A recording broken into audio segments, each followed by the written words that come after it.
If ChatGPT has been feeling painfully slow lately, you're not alone.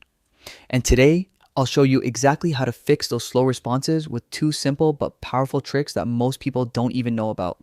By the end of this video, your chats should feel noticeably faster and way more responsive. Let's get right into it.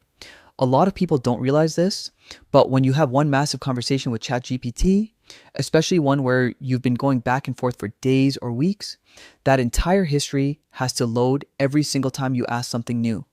And the longer the conversation, the slower the response. So here's an easy fix. Summarize and restart the chat. Open your slow conversation and simply tell ChatGPT something like, "This chat is getting too long and slow. Can you summarize everything important so I can start fresh?" It will generate a clean summary of everything it knows so far, sometimes even in multiple formats. Once you have that summary, copy it, start a brand new chat, paste it in, and continue from there.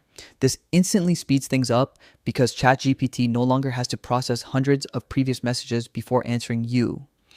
You're giving it the context it needs without making it dig through a mountain of history. Now, here's the second thing most people overlook: your internet speed. Even though ChatGPT does the heavy lifting on its servers, your connection still affects how quickly responses appear. So if you're on slow Wi-Fi, switching to a faster connection or moving closer to your router can make a noticeable difference. It's a simple check, but it fixes the issue for a lot of users. And that's it. Two straightforward ways to make ChatGPT respond faster: shorten your chat by summarizing it, and make sure your connection isn't holding you back.